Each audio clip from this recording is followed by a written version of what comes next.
I want to thank some of the great people from the Palm Beach County Sheriff's Office. They're here to take photographs, and it's my honor to do so. Also, the fire department, the great firefighters. So they're here throughout the room, and I want to thank you very much for being here. I'll be with you in a little while. We'll do some great photos. We have plenty of time. Policemen, policewomen, and firemen, firewomen, they're here, and we appreciate it very much. You've done a fantastic job. I think it's very important to state that incredible things are happening in our country. I think we've made more progress in 3 weeks than they've made in 4 years, especially with respect to the reputation of our country.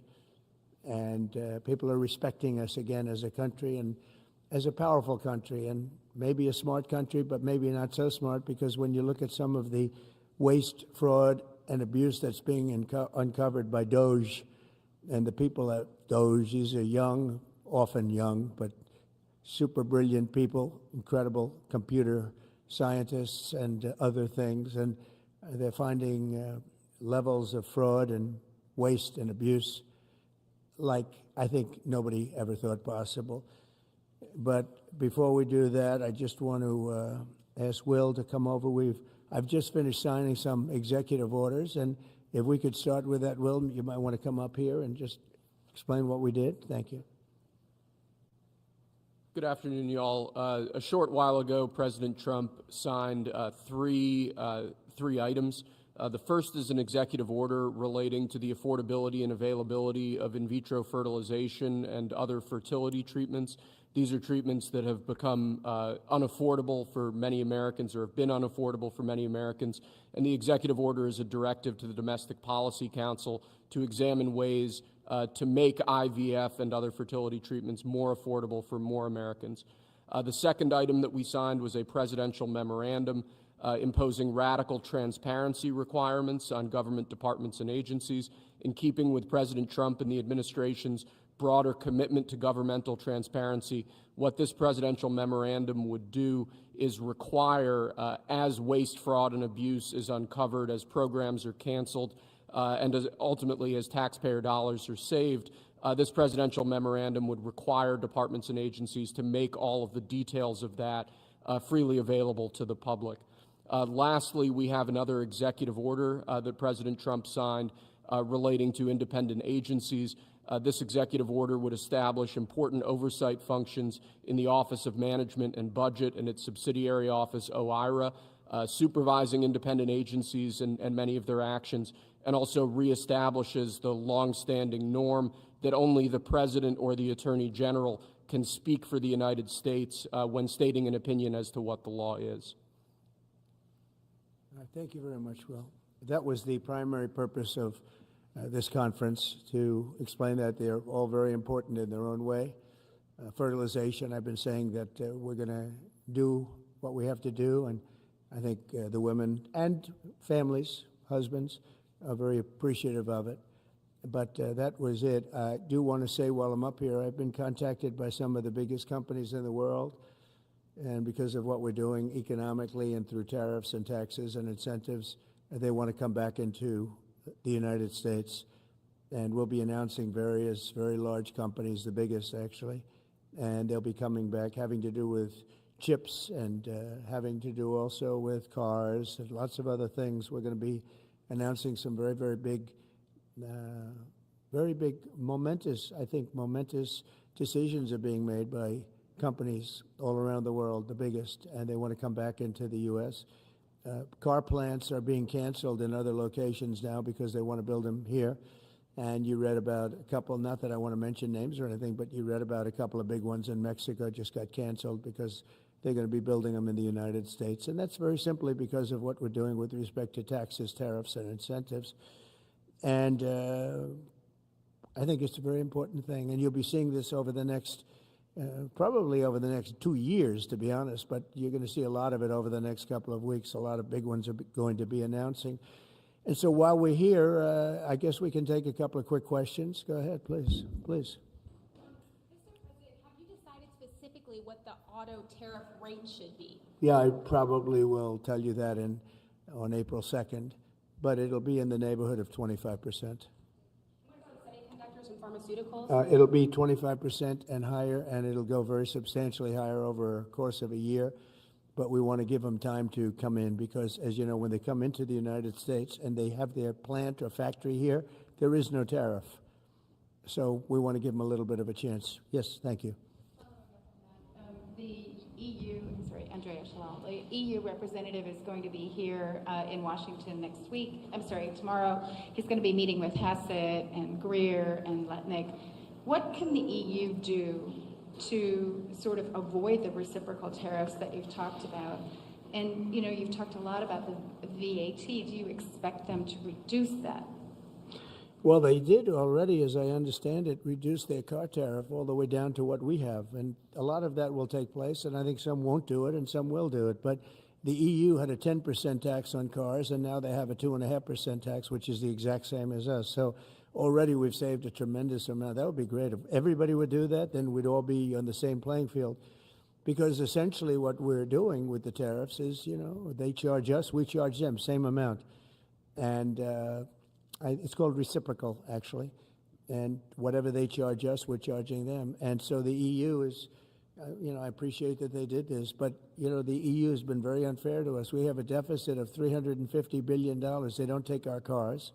They don't take our farm products. They don't take almost anything. They take very little. And we're going to have to straighten that out. And we will. I have no doubt about it. Yeah, go ahead, please. Thank you, Mr. President. Could you tell us a little bit more about the Russia talks, your impression of how they went today, and if you're perhaps more confident or less confident of a deal after what happened today? Well, much more confident. They were very good. Russia wants to do something. They want to stop the savage barbarianism. I mean, what's going on over there? It's soldiers are being killed by the thousands on a weekly basis. It's ridiculous. And they're not American soldiers. They're Russian soldiers, and they're Ukrainian soldiers largely, although a lot of Koreans have been killed, as you know. Quite a bit of them have been killed. They came over to fight, and a large portion have been wiped out. But we want to end it. It's a senseless war. It should have never happened, would have never happened if I was president, and it's a shame to see it. And I see pictures that you don't see, but I see pictures of fields that look just horrible. It looks like Gettysburg. If you see the old pictures of Gettysburg, it's soldiers lying all over the field, body parts all over the field. They're all dead. And this is going on a daily basis. It's a horrible thing. Both Russia and Ukraine, they're losing thousands and thousands of soldiers, and a lot of people have been killed too. I think that's one of the things that you'll see historically, and you'll see later on as it goes along. I think people are going to be surprised at how many people, not only soldiers, have been killed in Ukraine. A lot more people than you think. Yeah, please. President Trump, as part of a peace deal with Putin, would you be willing to consider removing all American troops from Europe? Well, nobody's asked me to do that, so I don't think we'd have to do that. I wouldn't want to do that. But that question's never really come up. Yeah. Please. Sir, do you support stationing European peacekeeping troops in Ukraine as part of this peace deal? If they want to do that, that's great. I'm all for it. If they want to do that, I think that'd be fine. Even if the Russians are I mean, I know France has mentioned it. Others have mentioned it. UK has mentioned it. But if we have a peace deal, I think having troops over there from the standpoint of Europe, we won't have to put any over there because, we're very far away. But having troops over there would be fine. I would not object to it at all. We're talking about this now, peace. We have either a ceasefire or a peace itself, and we're looking to do both. We'd start off with the ceasefire, and if they want to do that. I know France was willing to do that, and I thought that was a beautiful gesture. Yeah, please. Do you have any message for Ukrainians who, after 3 years of fighting, might feel betrayed or disappointed at not having a seat at these initial talks in Saudi Arabia? Well, I think I'm really disappointed in what's happened. I've been watching this for 3 years. It's a war that would have never happened if I was president, and I've been watching these people being killed at levels that you've rarely seen, not even close, since the Second World War. And I'm very disappointed. I hear that, they're upset about not having a seat. Well, they've had a seat for 3 years and a long time before that. This could have been settled very easily Just a half-baked negotiator could have settled this years ago without, I think, without the loss of much land, very little land, without the loss of any lives, and without the loss of cities that are just laying on their sides. You have those magnificent golden domes that are shattered, will never be replaced. You can't replace them. 1,000-year-old domes that are so beautiful, you can't replace that. The whole civilization has changed because of what. So when they're worried about not being seated, you mean somebody that should have gone in and made a deal a long time ago? You could have made a deal. This is one that could have made a deal. There was no talk of this during the Trump administration. Putin would have never, ever done it. And by the way, we wouldn't have had October 7th. You know that. We wouldn't have had October 7th either in Israel. And we wouldn't have had that mess that's going on over there. It's like we have great fire people here. We're putting out fires. All over the world, we're putting out fires. So that wouldn't have happened. And you know what else wouldn't have happened? Inflation. Because it was caused really by the cost of energy going through the roof because of their bad energy policies and also their spending, their terrible spending, wasteful spending on the Green New Scam. It's a scam. It's a whole big scam. Yeah, please. Yes, sir. I want to ask you a little closer to home. What would it take for you to reconsider the restrictions on the Associated Press? And secondly, some of your advisors are concerned with the Associated Press's style guide, using language and giving guidance to not use words like illegal immigrant or to use phrases like gender-affirming care. And they're concerned about that being an encroaching amount of liberalism in the way in which the press writes about things. Do you share those concerns? Well, I do think that some of the phrases that they want to use are ridiculous, and I think, frankly, they become obsolete, especially in the last 3 weeks, because many things have happened in the last 3 weeks. And I didn't know about that, but I would say that if they want to use certain phrases like that, and I guess some are okay, but many aren't, but the Associated Press just refuses to go with what the law is and what is taking place. It's called the Gulf of America now. It's not called the Gulf of Mexico any longer. I have the right to do it just like we have the right to do Mount McKinley, and nobody's even challenging that. But only the essentially, it's primarily the Associated Press, and I don't know what they're doing, but I just say that we're going to keep them out until such time as they agree that it's the Gulf of America. We're very proud of this country, and we want it to be the Gulf of America. Now, the Associated Press, as you know, has been very, very wrong on the election, on Trump and the treatment of Trump, and other things having to do with Trump and Republicans and conservatives. And they're doing us no favors, and I guess I'm not doing them any favors. That's the way life works. But, you know, thank you for the question. Who are you with? Very good question. Thank you. Yes. We're hearing that Russia wants to force Ukraine to hold new elections in order to sign any kind of a peace deal. Is that something that the U.S. would ever support? Well, we have a situation where we haven't had elections in Ukraine, where we have martial law, essentially martial law in Ukraine, where the leader in Ukraine, I mean, I hate to say it, but he's down at 4% approval rating, and where a country has been blown to smithereens. You got most of the cities are laying on their sides. The buildings are collapsed. It looks like a massive demolition site. The whole, I mean, so many of the cities. I mean, they haven't done it in Kiev because I guess they don't want to shoot too many rockets in there. They've done it 20%, but they haven't done it 100%. If they wanted to do it 100%, it would probably happen very quickly. But you have cities that are absolutely decimated. And yeah, I would say that, you know, when they want a seat at the table, you could say the people have to, wouldn't the people of Ukraine have to say, like, you know, it's been a long time since we've had an election. That's not a Russia thing. That's something coming from me and coming from many other countries also. You know, Ukraine is being just wiped out. Look at what's happening to the cities. There are cities, there's not even a building standing. It's a massive, you talk about Gaza. I mean, it's literally, these cities look like Gaza. Actually, many have, percentage-wise, more buildings knocked down than in Gaza. So, you know, people are tired of it. People want to see something happen. And, you know, the other thing that it's been bothering me for a long time, because I solved the problem with NATO. They paid hundreds of billions of dollars into the funds of NATO when I said you got to pay, because the United States was paying for European countries, and then they take advantage of us on trade. But I've seen it. Look, they have to pay. They have to find out, where's the money going to? We have, I believe, President Zelensky said last week that he doesn't know where half of the money is that we gave him. Well, we gave them, I believe, $350 billion, but let's say it's something less than that, but it's a lot.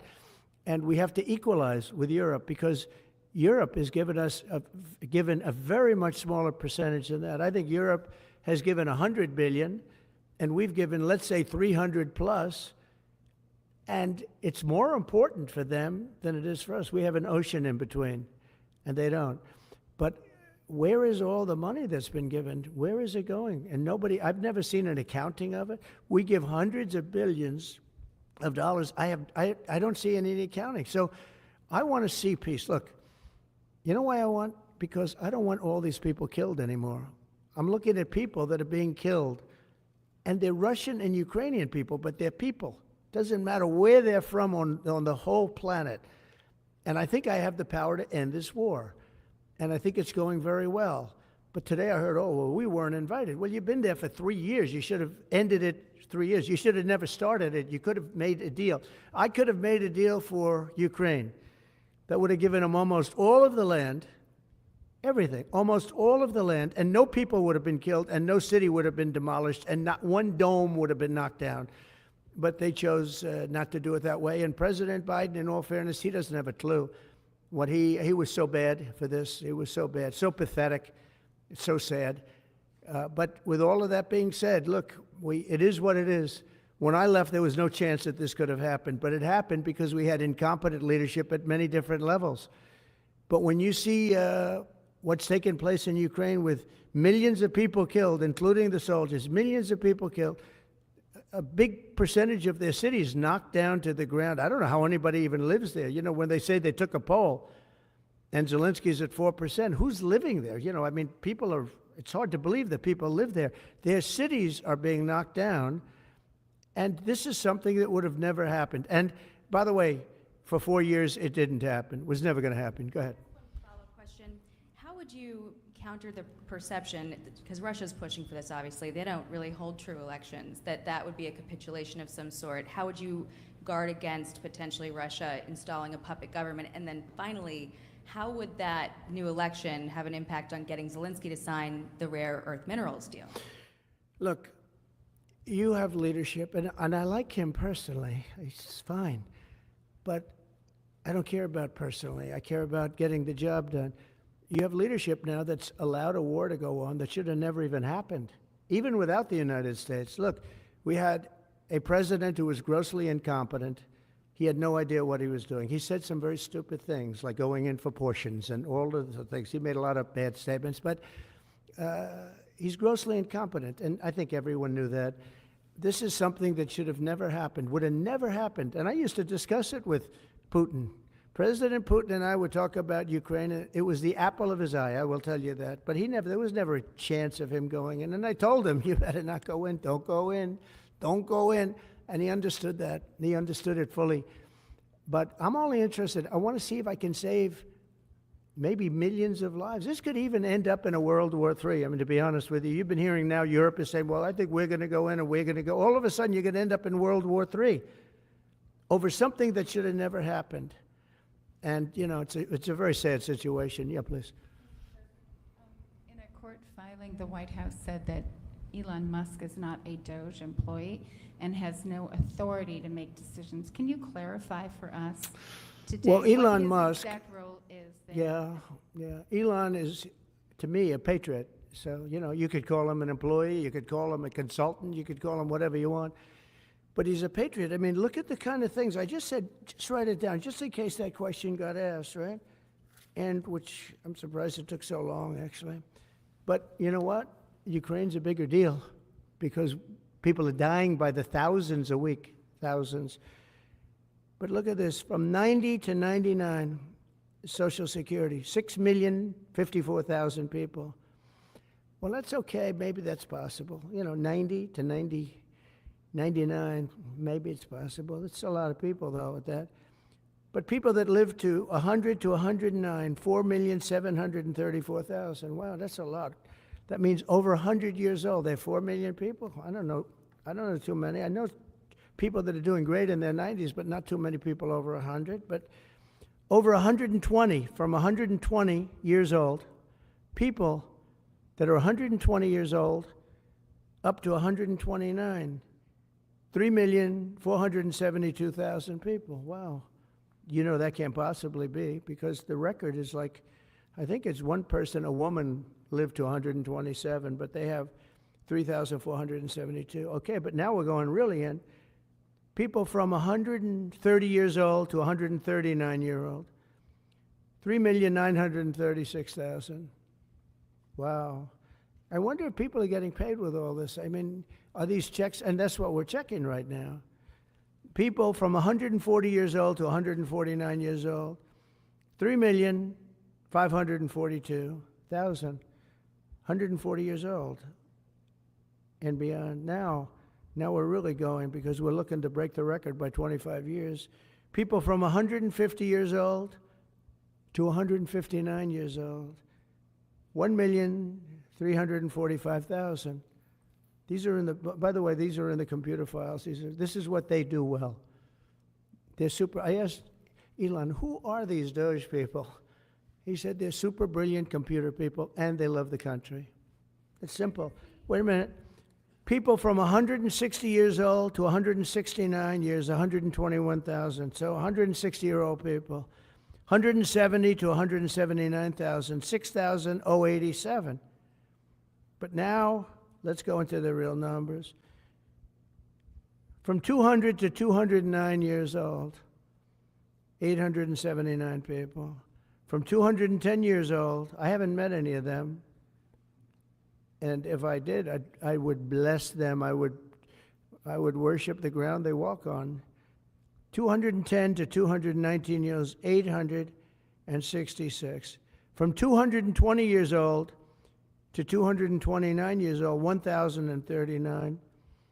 And then you have two people, from 240 years old to 249 years old, one person. And there's one person that's 360 years old. That's just that. And then, where's the money being spent, right? Let's go into that for just a second. $520 million for a consultant on the environment. It's called Environmental, Social, and Governance. Investments in Africa and mobilize private sector resources. $520 million. Somebody got $520 million for an environmental, sounds like an environmental study. I've always been one that paid a lot of money for my environmental studies, but I paid like $50,000, not $520 million. $520 million for ESG. $25 million to promote biodiversity, conservation, and promote licit livelihoods by developing socially responsible behavior in the country of Colombia. Well, it's nice, $25 million going to Colombia for something that nobody ever heard of. $40 million to improve the social and economic inclusion of sedentary migrants. $40 million. $42 million for Johns Hopkins, great place, to research and drive social and behavior change in Uganda.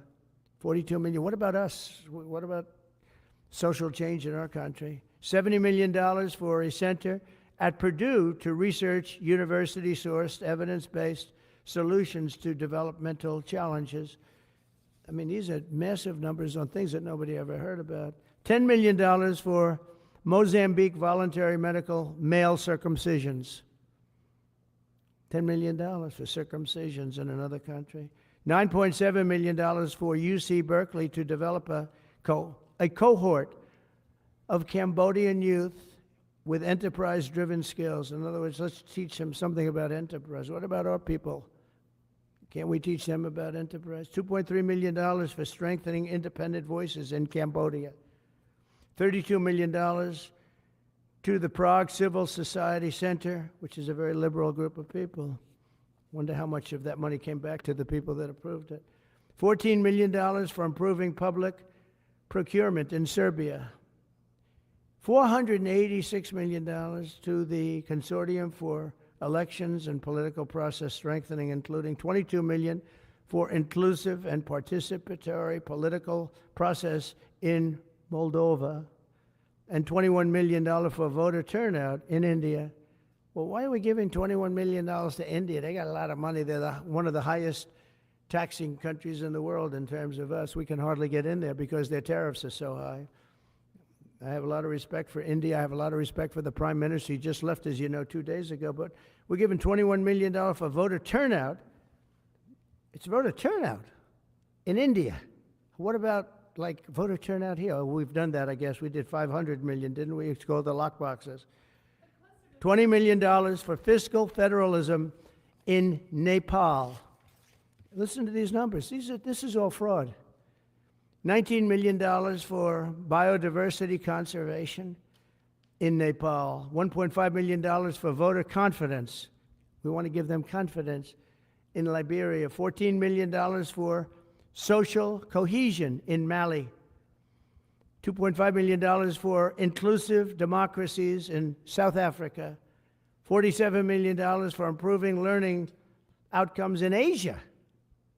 Asia's doing very well.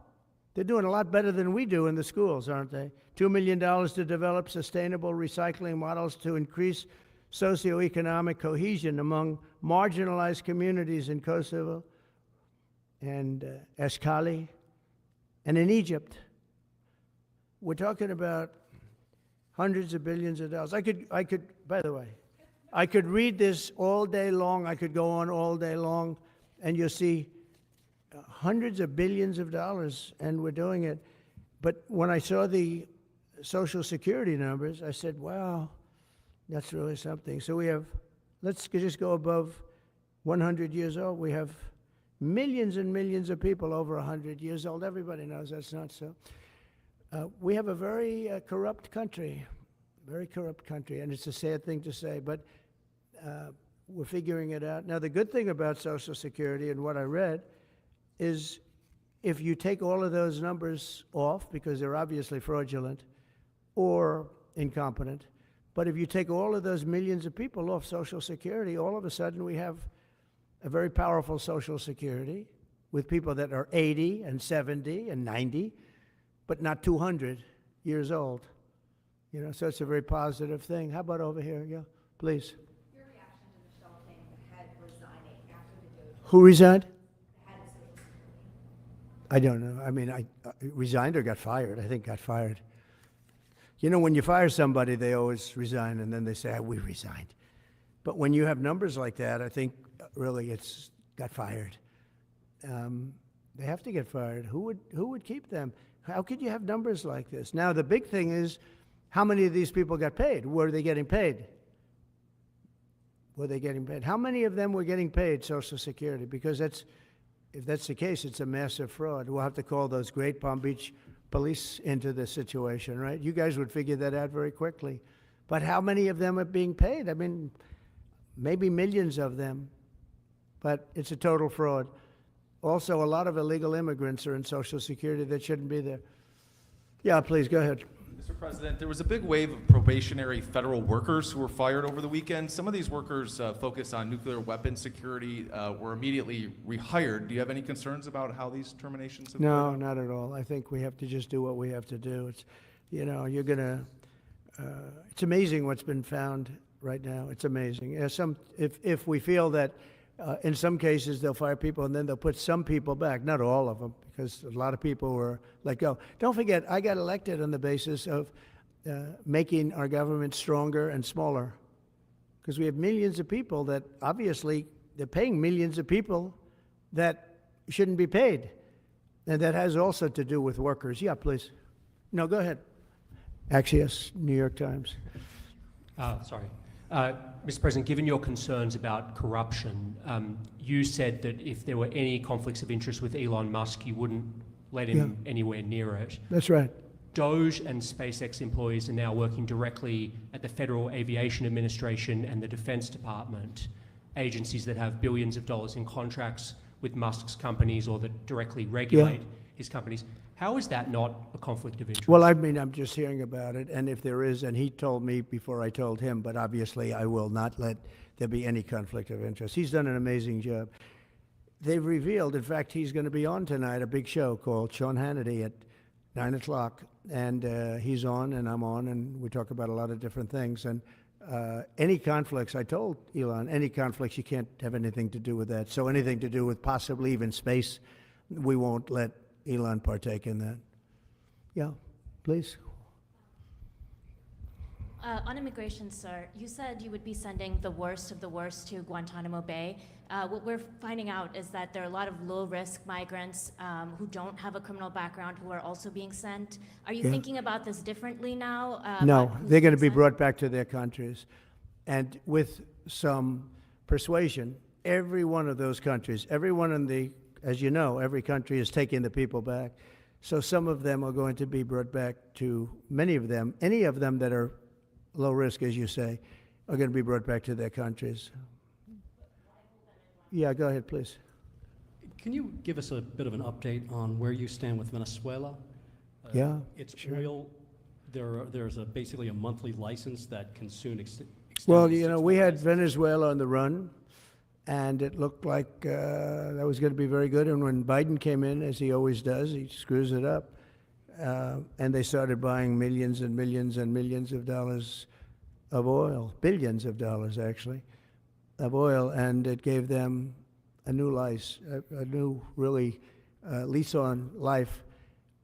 But we'll see. We had some pretty good discussions with a lot of people within our government, in the United States government, that are involved in that. And Venezuela's a little bit early, but, you know, we were not buying from Venezuela when Biden came in for whatever reason. Instead of just taking the beautiful, as I call it, liquid gold, we have more than anybody, they started paying a fortune to Venezuela. And we're looking at that, actually. Why did they do that? Why were they doing that? Why would they go to the enemy and give them billions and billions of dollars? Now, with that being said, as you know, Venezuela has said very strongly they will not take any illegal immigrant, any of the people that they sent over to us. They sent their gangs, probably the worst gang anywhere in the world, as bad as MS-13, maybe worse, and they came out of the jails of Venezuela. They emptied their jails into our country, and they said, we'll never take them back. Well, they took them back, and they're taking them back, and they are taking them back rapidly.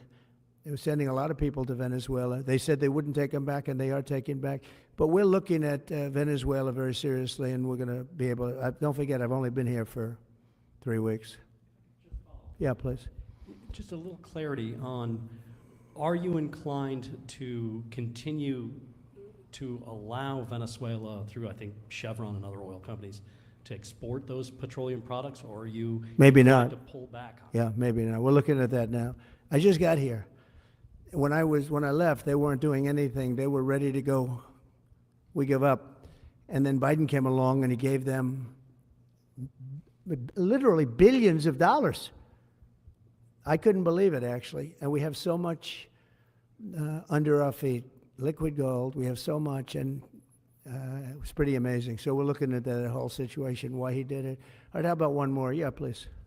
Mr. President, what can you tell us about the CIA drone flights over Mexico? Is this the next step in the war against the cartels? Well, we're going to see. Should they have Yeah. authority to take lethal action? Mexico's allowed a tremendous number of people to go through their country into ours, and even people coming from Mexico, and illegals, totally illegal.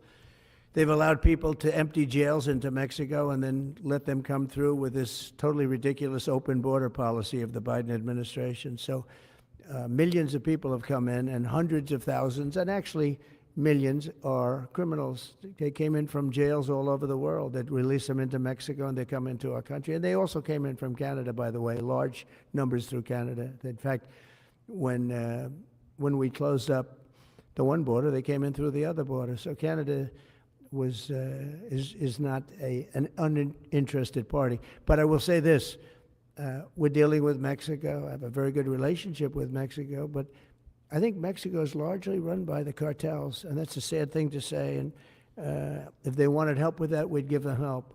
But Mexico, if you look at what's gone on with Mexico for years now, but now especially, it's run by the cartels.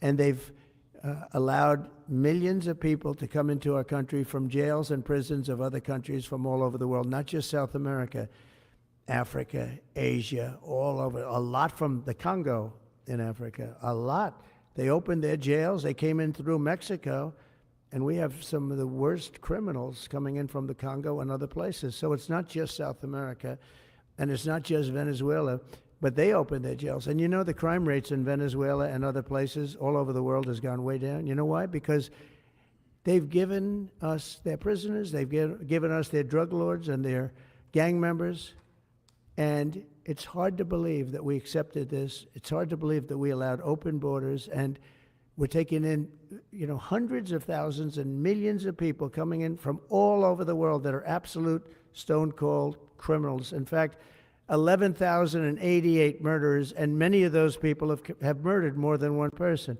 Why are they giving us these people, and why are we taking these people under Biden? You know, you had a border czar that never went to the border. Happened to be a vice president, never went to the border, never called the border people. I call them all the time. I speak to them all the time. But here's the good news. We have the most secure border we've ever had right now. As secure and even more secure than I had it 4 years ago. And the Border Patrol is doing incredible. ICE is doing incredible. Tom Homan's unbelievable, and Kristi Noem has been just working very, very hard, very, very hard. And we have the best numbers we've ever had, and we're going to keep it that way. And we're going to find out how a thing like this could have happened to our country, because who would allow this to happen? What they've done to our country is so sad. Thank you very much. Thank you.